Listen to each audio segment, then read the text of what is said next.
तुमच्या घरी गरिबी येण्याची या मुख्य 50 चुका आहेत. नमस्कार मित्रांनो. 1. हळद आणि केशर यांचा टिळा लावल्यामुळे श्रीमंती येते. 2. घराचा मुख्य दरवाजा नेहमी फडक्याने पुसून स्वच्छ करावा. तसेच संध्याकाळी तिन्ही सांजेला मुख्य दरवाजा थोडा वेळ उघडा ठेवावा. त्यावेळेस धूप लावावा. 3. घरात ज्या खोलीत तिजोरीत ठेवलेली असेल त्या भिंतीचा रंग काळा, लाल अथवा निळा नको, पिवळा असावा. 4. आपल्या घरामध्ये आपली पत्नी, मुले किंवा कोणालाही अपशब्द वापरू नये, कारण वास्तू नेहमी तथास्तु म्हणत असते. 5. तुळशीत काही लोक शंकराची पिंड ठेवतात, ते चुकीचे आहे. तर काही लोक भंगलेल्या मूर्ती तुळशीत ठेवतात, तेही चुकीचे आहे. तुळशीत फक्त 2 दिवस वापरलेले पाणी विसर्जित करावे. 6. उंबरठ्यावर लक्ष्मीची पावले चिटकवू नयेत, कारण त्या लक्ष्मीच्या पावलांवर आपली पावले पडणे काही बरे नाही.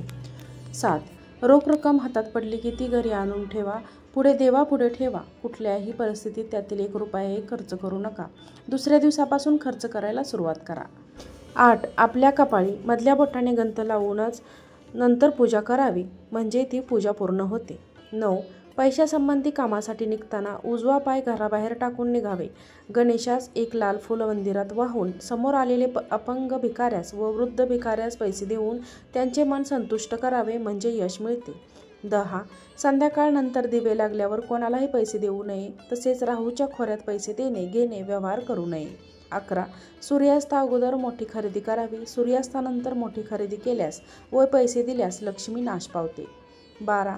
बुधवारी पैसे कोणास उधार देऊ नये. दिल्यास ते बुडतात व वसुलीला त्रास होतो. गुरुवारी पैसे देणे चांगले. मंगळवारी कर्जाचे पैसे देऊन कर्जफेड करावी व शुक्रवारी कर्जफेड स्थितीत सुधारणा होते. मंगळवारी पैसे कर्ज घेतले असते लवकर भेटत नाही. 13. दिवा व समईच्या ज्योतीचे तोंड उत्तरेकडे असल्यास लक्ष्मी प्रसन्न होते. पूर्वेकडे असल्यास सुखप्राप्ती होते. 14. घरात मनी प्लांट लावू नये. पैशाची चणचण भासते. 15. घरातून कामानिमित्त बाहेर पडताना शर्टच्या वरच्या खिशात थोडे तरी पैसे ठेवावेत. मोकळ्या खिशाने कधीही घराबाहेर पडू नये. पैसा पैशाकडे जातो, हे शाश्वत सत्य आहे. 16. श्री स्वामी समर्थ हा जप घरातल्या सर्वांनी किमान 108 वेळा म्हणावा. कोणाही एका व्यक्तीने रोज 1000 वेळा जप करावा, धनलाभ होतो. 17. रोज सकाळी पूजा झाल्यावर घरात शंख न विसरता पुंगावा. घरात वास्तव्यास असलेली अलक्ष्मी लक्ष्मीची मोठी बहीण अवदसा काढता पाय घेईल आणि लक्ष्मी चिरंतन नांदेल. 18. घराच्या व दुकानाच्या दरवाजाला पायाने स्पर्श करू नये. 19. जो मळकट कपडे घालतो, दात स्वच्छ घासत नाही, जास्त जेवतो, कठोर बोलतो आणि सूर्योदय अथवा सूर्यास्तासमयी झोपतो, तो साक्षात विष्णू असला तरी लक्ष्मी त्याला सोडून निघून जाते. 20. जी व्यक्ती दररोज सूर्यनारायणा किंवा गणपतीला नमस्कार करते, तिला आयुष्य, ऐश्वर्य, आरोग्य व तेजाची प्राप्ती होते. 21. रुद्राक्ष धारण करण्यासाठी वय, धर्म, जात, लिंग, देश इत्यादी लागत नाही. रुद्राक्षाचे पावित्र्य नेहमी राखा. त्यामुळे रुद्राक्षाची माळ झोपताना, तो शरीर संबंध ठेवताना वापरू नये. रुद्राक्षाची माळ घालून मृताजवळ जाऊ नये. कोणत्याही कारणाने रुद्राक्षाची माळ अशुद्ध झाली तर ती दुधाने धुवून घ्यावी, तिची पूजा करावी आणि ओम नमः शिवाय या मंत्राचा 108 वेळा जप करावा व नंतर रुद्राक्ष माळ धारण करावे. 22. दर गुरुवारी लक्ष्मीला तुळशीला थोडे दूध घातल्याने घरात लक्ष्मीचे कायमस्वरूपी वास्तव्य राहते. 23. एखाद्या मंगळवारी हनुमान मंदिरात जाऊन 1 किलो गूळ अर्पण करावा व तिथेच बसून हनुमान चालिसाचे 11 पाठ करावेत. अनावश्यक खर्चाला पायबंद बसेल. 24. कामानिमित्त घरातून बाहेर पडताना एखादे तुळशीपत्र तोंडात टाकावे. पैसे अभावी अडकलेली कामे मार्गी लागतील. 25.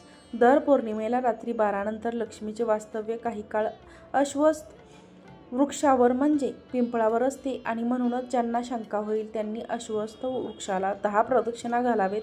आर्थिक अडचण कधीच उद्भवणार नाही. 26. घरातील फरशी पुसताना थोडे खडे मीठ पाण्यात टाकावे. त्यामुळे घरातील नकारात्मक ऊर्जा नष्ट होते. लक्ष्मी प्राप्तीतले सर्व अडथळे दूर होतील. 27. घरात, दुकानात किंवा कार्यालयात बासरी वाजवणाऱ्या श्रीकृष्णाची छायाचित्रे पूर्वेकडील भिंतीवर लावावी. कर्ज घेण्याची वेळ कधीच येणार नाही. 28. नोकरीमध्ये प्रमोशन मिळत नसेल तर हा उपाय करा. सर्वात प्रथम उजव्या हातात काळ्या रंगाचा दोरा बांधलेला असेल तर तो काढून टाकावा आणि त्याऐवजी पंचरंगी धागा बांधावा. दररोज सकाळी कबुतरांना ज्वारी टाकावी. प्रगती 100% होतेच होते. 29. ज्या वेळी आपण समुद्रकिनारी फिरायला जाता त्यावेळी जलदेवतेला प्रार्थना करून एक श्रीफळ कुंकू अर्पण करून विसर्जित करा.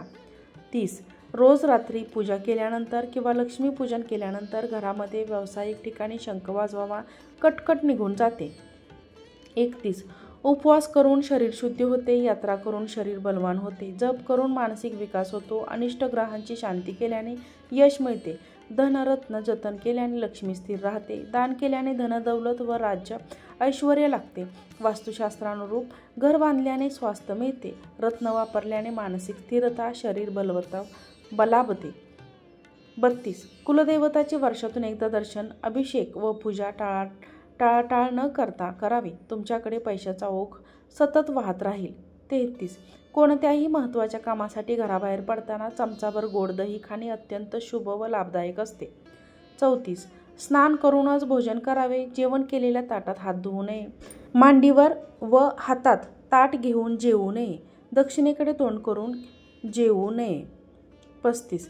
एक लांबलचक मोरपीस विकत आणून ते घराच्या दक्षिणेकडील भिंतीवर चिटकवून ठेवावे. रोज सायंकाळी त्याला उदबत्ती दाखवावी. हा तोडगा ज्याचे येणे अडकून पडले आहे त्यांनी आवश्यक करून पाहण्यासारखा आहे. 3-4 महिन्यात येणे असलेली रक्कम हटकून पैसे परत मिळतील. 36. जास्तीत जास्त अन्नदात्यांच्या योग्य अनेक दोष नष्ट करतात. 37. घरातील नवीन केरसुणी आणल्यावर तिला हळदी कुंकू लावून पूजा करून वापरावी. तिला पाय लावू नये व ती सहज दिसेल अशी ठेवू नये. दिवे लागल्यावर झाडू मारू नये. 38. घराच्या मुख्य दरवाजावर लाल रंगाचे कुंकवाचे स्वस्तिक चिन्ह काढावे. या स्वस्तिक चिन्हाचे स्टिकर शक्यतो लावू नये. 39. उंबरठ्यावर दर पौर्णिमेला तसेच अमावस्येला 5 कापराच्या वड्या जाळाव्यात. 40. एकाक्षी नारळाला विशेष महत्त्व. बहुतेक सर्व नारळाला 3 डोळे असतात. क्वचितच एक डोळा असलेला नारळ असू शकतो. एकाक्ष नारळ लक्ष्मीदायक असल्याने संपत्ती लाभ होतो. म्हणूनच अशा एकाक्ष नारळाला चिंतामणी नारळ म्हणतात. असा नारळ फोडत नाहीत, त्याच देवघरात व्यवस्थित ठेवून देतात. 41. रोज सकाळी संध्याकाळी आपणास आवडते अशा मंद सुवासाच्या उदबत्ती किंवा धूप घरात जाळावे. 42. शिकार केलेल्या प्राण्यांचे मुखवटे किंवा जंगली ओबडधोबड लाकडाचे सिरॅमिक्स घरात ठेवू नये. 43. बेडरूमला रंग लावताना पिस्ता किंवा गुलाबी रंगाचा रंग वापरावा.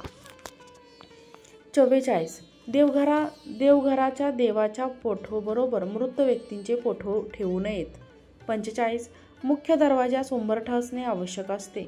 46. ज्या वनस्पती मधून पांढरा चिकितवाशी झाडे घराभोवती लावू नये, म्हणजे चिक निघतो, ती झाडे घराभोवती लावू नये. 47. नोकरीच्या मुलाखतीत जाताना थोडा गूळ रस्त्यावरील गायीस खायला द्यावा. 48. वर्षातून एकदा तरी कुलदेवाचे दर्शन घ्यावे. 49. कोणाकडून कर्ज घेतले तर त्यातले 5,000 रुपये त्वरित कर्ज परतफेड म्हणून परत करावेत. कर्ज लवकर उतरते.